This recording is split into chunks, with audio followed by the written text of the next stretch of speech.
Hey, welcome to the 90-day challenge where I'm attempting to recruit 50 volunteers over the course of the next 90 days. And it is going well. I believe today is day 34.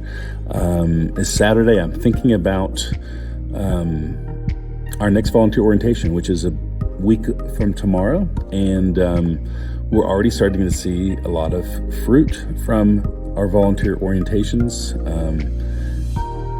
I'm very excited. It's working. It's working the way it's supposed to. It's been working the way that it has for me for over a decade now at my third church that I've implemented volunteer orientations. And here's a thought that I like to, when I'm coaching people about recruiting volunteers, I like to say this idea that all roads lead to a volunteer orientation. The volunteer orientation is our volunteer recruiting engine. It's what we point everybody towards, and it's an easy invite, is an easy first step. And when people come, they all say yes, almost all. Almost every single one of them say yes. We just got to get them to come there. And it's way easier to invite somebody to come to volunteer orientation than it is to invite them to commit to weekly service for who knows how long. So the volunteer orientation is just such an easy invite.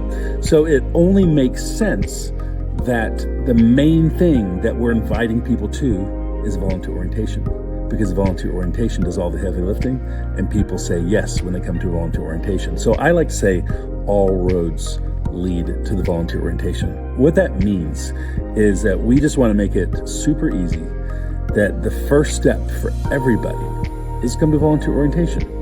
And some of it comes with creating some common language, creating some processes that when anyone expresses any interest in serving, that they're prompted to come to a volunteer orientation.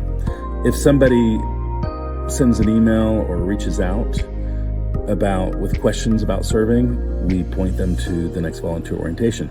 If we do some kind of a ministry fair where people can sign up because they're interested in serving and they want to fill out an interest form. We don't do interest forms. We invite them to come to a volunteer orientation. So instead of them filling out an interest form, they're literally choosing when they're going to come to our next volunteer orientation.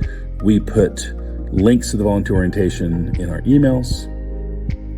We talk about it in our weekly parent emails. I talk about it constantly to our volunteers. So like, hey, if you know somebody who's interested in serving, have them come to our next volunteer orientation.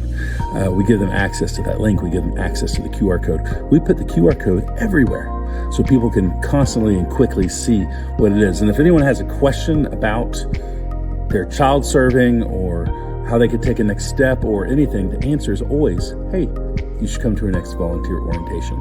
And when all roads lead to the volunteer orientation, more people show up and more people say yes to volunteer. So what about you? Is there a unified process that you have that leads towards volunteering, or is it a mishmash of all kinds of different tactics and routes and strategies? I've just found the unity of everything pointing to one thing helps us get more volunteers.